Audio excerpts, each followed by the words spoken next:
Gold trusted gold buyers. మీరు తాకట్టు పెట్టిన బంగారాన్ని విడిపించి ఈ రోజు ఉన్న మార్కెట్ ధరకు కొనబడును. హలో హలో ఇది వినిపించలే వినిపించట్లే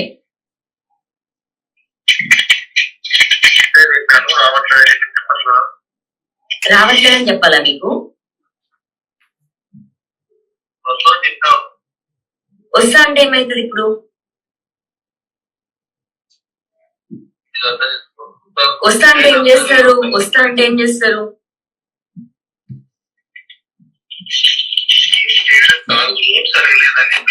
అవన్నీ మీకు ఎందుకు? నాకు కావాలి, డ్రైవ్ చేసేది నేను కాబట్టి.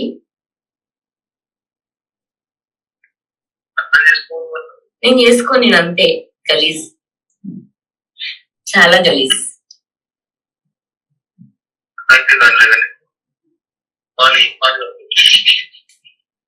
నేను ఇప్పుడే వస్తా.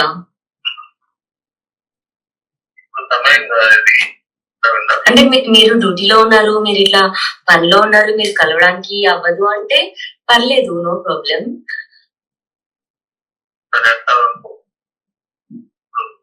సరే, అప్పుడు దూరం నుంచి నేను మిమ్మల్ని చూసి వెళ్ళిపోతే ఓకే మీకు? నీ బ్రతుకును చూసుకో, నీకు చూసుకో, సంబంధం లేనట్టుగా ఉండు. జస్ట్ సరదాగా ఇన్ఫర్మేషన్స్ ఇచ్చాను. సరదాగా ఇన్ఫర్మేషన్స్ ఇచ్చాను. నీ గురించి అది మన ఇద్దరి మధ్యలో ఉంచి మళ్ళీ ఇన్ఫర్మేషన్ ఇస్తాను. నేను ఎలా అయితే కార్ప్స్ తో నేనున్నానో నీతో అలాగే ఉంటాను, పర్సనల్ గా ఉంచుకుంటాను. హలో హలో ఇది వినిపించలే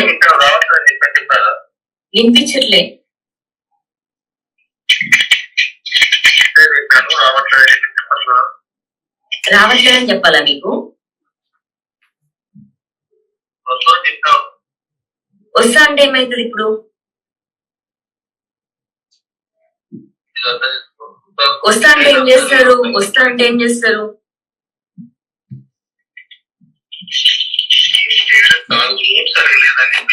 అవన్నీ మీకు ఎందుకు? నాకు కావాలి, డ్రైవ్ చేసేది నేను కాబట్టి.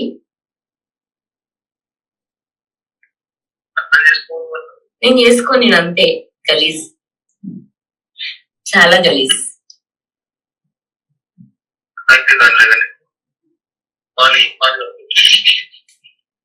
నేను ఇప్పుడే వస్తా.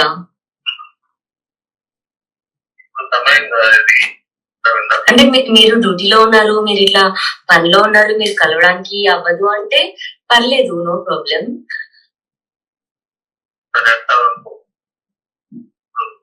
సరే, అప్పుడు దూరం నుంచి నేను మిమ్మల్ని చూసి వెళ్ళిపోతే ఓకే మీకు? నీ బ్రతుకును చూసుకో, నీకు చూసుకో, సంబంధం లేనట్టుగా ఉండు. జస్ట్ సరదాగా ఇన్ఫర్మేషన్స్ ఇచ్చాను. నీ గురించి అది మన ఇద్దరి మధ్యలో ఉంచి మళ్ళీ ఇన్ఫర్మేషన్ ఇస్తాను. నేను ఎలా అయితే కార్ప్స్ తో నేనున్నానో నీతో అలాగే ఉంటాను, పర్సనల్ గా ఉంచుకుంటాను. వరుస అంటే అసలు లెక్కలేనన్ని ఇన్సిడెంట్స్, అది కూడా పోలీస్ కుటుంబాలకు సంబంధించిన ఇన్సిడెంట్సే అసలు భయంకరంగా ఈ మధ్య కాలంలోనే ఒక 2 నెలల నుంచి ఆగకుండా వస్తూనే ఉన్నాయి. రీజన్స్ ఏవైనా కావచ్చు, కానీ ఆత్మహత్య చేసుకుంటున్నటువంటి ఇన్సిడెంట్సే చాలా పెద్ద ఎత్తున వస్తున్నాయి. అగైన్ ములుగు జిల్లాలో జరిగినటువంటి ఇన్సిడెంటే ఇది. ఎస్ఐగా పనిచేస్తూ ఉన్నాడు, మరి ఏం జరిగిందో ఏంటో తెలీదు. కుటుంబ కలహాల కారణంగానే ఆత్మహత్య చేసుకున్నాడు అనేటువంటి విషయం అయితే ఇప్పుడు బయటకు వస్తోంది. అండ్ పూర్తిగా దర్యాప్తు చేస్తున్న సిచ్యువేషన్ అయితే కనిపిస్తోంది. ఇప్పుడు మనకు ఇట్లాంటి వార్తలు అంటే పోలీస్ వృత్తిలో ఉండి, అది కానిస్టేబుల్ కావచ్చు, లేదంటే ఎస్ఐ కావచ్చు, సిఐలు కావచ్చు, అసలు మానసికంగా పూర్తిగా ఒత్తిడికి గురవుతున్నారు. వాళ్ళకు కూడా అసలు పనిలో కావచ్చు, లేదంటే ఇంటికి వెళ్తే ఇంటి ఒత్తిడి కావచ్చు, ఇవి రెండిటి మధ్యలో నలిగిపోతున్న వాళ్ళే చాలా ఎక్కువ మట్టుకు కనిపిస్తున్నారు. కానీ ప్రజల్లో ఏముంటుంది అంటే పోలీస్ వృత్తిలో ఉన్నటువంటి వాళ్ళకు ఏ బాధ ఉండదు, వాళ్ళు హ్యాపీగా ఉంటారు, ప్రజల మీద అజమాయిషి చెలాయిస్తూ ఉంటారు అనే భావనే చాలా ఎక్కువగా ఉంటుంది పోలీసుల పైన జనరల్ పబ్లిక్లీ. కానీ నిజంగా చెప్పాలంటే వాళ్ళకు కూడా ఒక జీవితం ఉంటుంది, వాళ్ళకు కూడా పర్సనల్ లైఫ్ ఉంటుంది, వాళ్ళు కూడా పని ఒత్తిడితోని వాళ్ళ కుటుంబాలతోని సరిగ్గా గడపలేని సిచ్యువేషన్ ఉంటుంది అనేసి కూడా ఇట్లాంటి ఇన్సిడెంట్స్ వరుసగా జరుగుతున్నటువంటి ఇన్సిడెంట్స్ అయితే మనకు తెలియజేస్తున్న పరిస్థితి అయితే కనిపిస్తోంది. అన్సాల్వ్డ్ కేసెస్ కూడా చాలా మట్టుకి మొన్న మనం చూసాం. కామారెడ్డిలో జరిగినటువంటి ఇన్సిడెంట్లో కూడా యాక్చువల్లీ ఇద్దరు, ఒకరేమో కానిస్టేబుల్, ఇంకొకరేమో ఎస్ఐ, ఆ తర్వాత కంప్యూటర్ ఆపరేటర్, చెరువులో ముగ్గురు కూడా ఒకే చోట చనిపోయి కనిపించారు. ఆ కేసులో ఏం జరిగిందో ఏంటో తెలియదు, ఇప్పటికి కూడా మిస్టరీగానే మిగిలిపోయింది. లేదంటే పోలీస్ డిపార్ట్మెంట్కి అన్నీ తెలిసినా డిపార్ట్మెంట్ పరువు పోతుందని మరి చెప్పట్లేదా అనేది కూడా ఇంకో ప్రశ్న.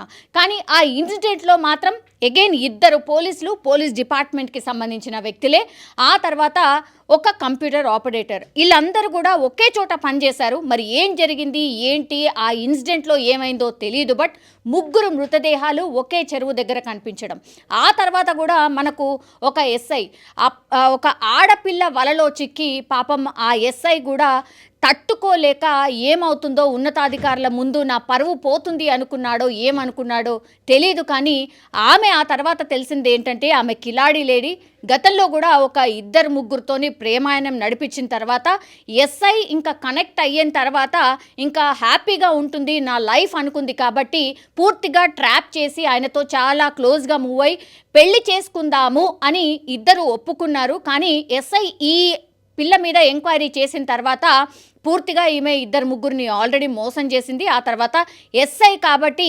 ఈయనతోని ఆమె పెళ్ళికి ఒప్పుకుంది అని తెలిసిన తర్వాత ఆయన దూరం పెట్టడం మొదలుపెట్టాడు. ఆ తర్వాత పూర్తిగా ఆమె ఒత్తిడి చేయడం, నేను అందరికీ మన వీడియోలు కావచ్చు, ఫొటోస్ కావచ్చు, నేను అందరికీ షేర్ చేస్తాను అని చెప్పడం, భయపడిపోయి ఈ ఎస్ఐ ఆత్మహత్య చేసుకున్న పరిస్థితి అయితే కనిపిస్తోంది. ఇది కూడా ములుగు జిల్లాకు సంబంధించి. ఇప్పుడు మనం చూస్తోంది కూడా ములుగు జిల్లాకు సంబంధించిన ఎస్ఐ ఇన్సిడెంటే. కుటుంబ కలహాలతోని ఈయన ఆత్మహత్య చేసుకున్న పరిస్థితి అయితే కనిపిస్తోంది. ఇద్దరు పిల్లలు ఉన్నారు పాపం, అండ్ ఇంకోటి భార్య కూడా టీచర్గా పనిచేస్తుందట. మరి ఏం జరిగిందో ఏంటో తెలీదు, దర్యాప్తు అయితే చేస్తున్నారు. బట్ మరోసారి పోలీస్ డిపార్ట్మెంట్లో ఒక ఎస్ఐ అయితే చనిపోయిన పరిస్థితి. ఉన్నతాధికారులు చాలా మట్టుకైతే పని ఒత్తిడా లేకపోతే ఏంటి రీజన్స్ అనేది కూడా ఇంటర్నల్లీ ఒక ఎంక్వైరీకి అయితే ఆదేశించారు. బట్ ఈ ఇన్సిడెంట్స్ మాత్రం ఎక్కడ కూడా ఆగనటువంటి పరిస్థితే మనకు కనిపిస్తోంది. చాలా మందికి అయితే చికెన్ లవర్స్ చాలామంది అంటే చాలామంది ఉంటారు, అండ్ నాన్ వెజ్ లవర్స్ కూడా అసలు చాలామందే ఉంటారు.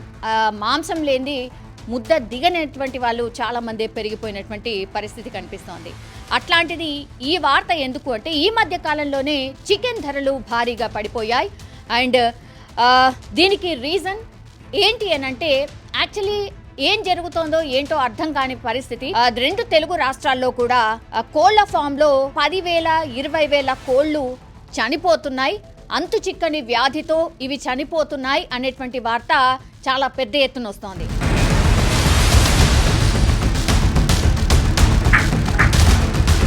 అందులో భాగంగానే చికెన్ లవర్స్ అసలు ఏం జరిగింది ఏంటి అనేది తెలుసుకునే ప్రయత్నం కూడా చేస్తూ ఉన్నారు.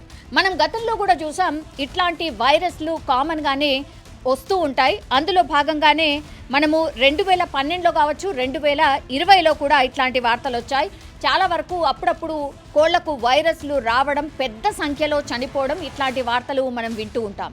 అగైన్ అదే పరిస్థితి కనిపిస్తోంది. పశు సంవర్ధక శాఖ కూడా యాక్చువల్లీ ఈ కోళ్లు ఎక్కడైతే చనిపోయాయో 10,000, 20,000 కోళ్లు చనిపోవడంతో పౌల్ట్రీ పరిశ్రమ ఒక రకంగా ఆందోళనకు గురవుతోంది. ఎందుకంటే వైరస్ చాలా ఫాస్ట్గా స్ప్రెడ్ అవుతోంది. కోళ్ళు అసలు ఒకదానికొకటి అసలు అంతు చిక్కకుండానే రాతోరాత్ చాలా కోళ్ళు చనిపోయి కనిపిస్తున్నాయి. సో పౌల్ట్రీ పరిశ్రమకు సంబంధించిన ఓనర్స్ మాత్రం చాలా మట్టుకైతే ఆందోళన పడుతున్న సిచ్యువేషన్ కనిపిస్తోంది. H5N1 అనే వైరస్ మేబీ కారణం కావచ్చు అని పశుసంవర్ధక శాఖ మాత్రం కొంత ప్రాథమికంగా ఒక నిర్ధారణకు కూడా వచ్చినట్టుగా సమాచారం. అండ్ ఈ వైరస్కి కారణమైంది, వైరస్ ఎలా సోకుతోంది అండ్ ఎందుకు ఇంత పెద్ద ఎత్తున మరణాలు సంభవిస్తున్నాయి అనేది కూడా అంతు చిక్కని వంటి పరిస్థితి కనిపిస్తోంది. ఇప్పుడు ఏవైతే కోళ్ళు చనిపోతున్నాయో వాటన్నిటిని కూడా శాంపిల్స్ తీసుకొని ల్యాబ్కి తరలిస్తున్నారు. డిఫరెంట్ టెస్ట్లు కూడా చేస్తున్న సిచ్యువేషన్ అయితే కనిపిస్తోంది. మామూలుగా అయితే డిసెంబర్ అండ్ జనవరి నెలలో చలిగాళ్ల ప్రభావంతో కోళ్ళు చాలా మట్టుకైతే ఊపిరితిత్తుల సమస్యలు అంటే వైరల్ ఫీవర్స్ మనుషులకు ఎట్లనో అట్లాగే ఈ కోళ్ళకు కూడా వస్తూ ఉంటాయి. ఇది చాలా కామన్. అందులో భాగంగానే ఇవి జరిగాయా ఏంటి అనేది కూడా ఒకటి డౌట్ వ్యక్తం చేస్తున్నారు. అండ్ వైరస్ లక్షణాలు ఏవైతే ఉన్నాయో ఇప్పుడు పూర్తిగా ఈ వైరస్ ఇప్పుడు ఈ కోళ్ళకి ఏదైతే సోకిందో చాలా భిన్నంగా కనిపిస్తున్నాయి. అంటే ఈ డిసెంబర్ కావచ్చు, జనవరిలో ఏదైతే చలికాలంలో ఊపిరితిత్తులకు సంబంధించి కొంత వైరస్ సోకుతుంది, అది వెరీ కామన్. కానీ ఇప్పుడు ఈ కోళ్ళు చనిపోవడానికి రీజన్ అంతు చిక్కడం లేదు. గతంలో వచ్చినటువంటి వైరస్లు వేరు, ఇప్పుడు వచ్చినటువంటి వైరస్లు వేరు అనేటువంటిది కొంత నిర్ధారణకైతే వచ్చినట్టుగా కనిపిస్తోంది. ఒక్క కోడికి వైరస్ సోకిందంటే సాయంత్రానికల్లా ఆ షెడ్ మొత్తంలో ఉన్నటువంటి కోళ్లకు ఈ వైరస్ సోకుతుందట. అండ్ ఇమ్మీడియట్గా అసలు స్పందించే లోపే కోళ్ళు చనిపోతున్న సిచ్యువేషన్ అయితే కనిపిస్తోంది. సో ఈ వైరస్ మాత్రం గతంలో కంటే చాలా వేగంగా వ్యాప్తి చెందుతోంది. అండ్ లక్షల్లో పూర్తిగా పౌల్ట్రీ ఫామ్లు నష్టపోతున్న పరిస్థితి కూడా కనిపిస్తోంది. ఇప్పుడు కోడి మాంసం తినాలా వద్దా అనే డౌట్ చాలా పెద్ద ఎత్తున వస్తోంది. కాబట్టి ఈ వార్తలు ఎప్పుడైతే బయటకు వచ్చాయో ఒకవేళ వైరస్ బారిన పడినటువంటి కోడిని ఒకవేళ తింటే మరి మనకు ఎట్లాంటి ఎఫెక్ట్ చూపుతుంది అనేది కూడా చాలామంది చికెన్ కొనడం మానేశారు, చికెన్ తినడం అయితే మానేసిన పరిస్థితి. కానీ చాలామంది డాక్టర్స్ సూచన ఏంటి అంటే పూర్తిగా హాఫ్ అండ్ హాఫ్ అంటే అన్కుక్డ్ చికెన్ అయితే తినకండి, కుక్డ్ చికెనే తినండి. అట్లాగే లైవ్ బర్డ్ని జోకించుకొని మన కళ్ళ ముందు కోడిని జోకించుకొని తినాలి. అప్పటికే ఒకవేళ కట్ చేసిన కోడి మీరు వెళ్ళేసరికి కట్ చేసినటువంటి కోడి ఒకవేళ ఉంటే మాత్రం దాన్ని అవాయిడ్ చేయండి అనేటువంటి మాటనైతే చెప్తున్నారు. అండ్ ఇంకోటి ఏంటంటే ఈ వైరస్ ఏంటి, మరి ఎందుకు సోకింది, ఇది ఎంత డేంజరస్ అని తెలిసే వరకు కొన్ని రోజుల పాటు చికెన్ తినకపోవడమే మంచిది అనేది కూడా కొంతమంది డాక్టర్స్లు అయితే చెప్తూ ఉన్నారు. సో ముఖ్యంగా ఈ కోళ్ళు చనిపోయే ఎఫెక్ట్ ఎక్కువగా ఎక్కడ కనిపిస్తోందంటే ఉభయ గోదావరి, ఖమ్మం, నిజామాబాద్ జిల్లాలో పౌల్ట్రీ ఫామ్స్లో చాలా పెద్ద ఎత్తున కోళ్ళు అయితే చనిపోయిన పరిస్థితి. అంటే ఇక్కడ ఈ వైరస్ ప్రభావం చాలా చాలా ఎక్కువగా ఉంది. వీటిని స్ప్రెడ్ కాకుండా ఉండడానికని ప్రస్తుతం ఎలాంటి చర్యలు తీసుకోబోతున్నారు ఏంటి అనేది కూడా వేచి చూడాల్సిందే. ప్రస్తుతం అయితే 10,000 కోళ్ళు చనిపోయాయి. సో ఇది కొంతమేర ఆందోళన కలిగిస్తున్నటువంటి విషయం. పౌల్ట్రీ ఫారాల్లో రోజుకి జనరల్లీ ఒక 0.5% కోళ్ళు అనారోగ్యం కారణం వల్ల చనిపోతూ ఉంటాయి. కానీ ఈ సంఖ్య చాలా చాలా ఎక్కువగా ఉంది కాబట్టి ఇప్పుడు ఆందోళన అయితే వ్యక్తం అవుతోంది. దీనికి సంబంధించి టెస్టులు చేసి మరి ఇది ఎలాంటి వైరస్, దీనికి మరి నివారణ ఏంటి అనేది కనుక్కునే పనిలో ప్రస్తుతం అయితే పశుసంవర్ధక శాఖ నిమగ్నమై ఉంది. కానీ H5N1 అనే వైరస్ సోకి ఉంటుంది. ఇది ఎంత మేరకు ప్రభావం చూపిస్తోంది, ఒకవేళ తిన్న వాళ్లకు ఏం జరుగుతుంది ఏంటి అనేది కూడా పూర్తి ఇన్ఫర్మేషన్ ఇంకా రావాల్సి అయితే ఉంది.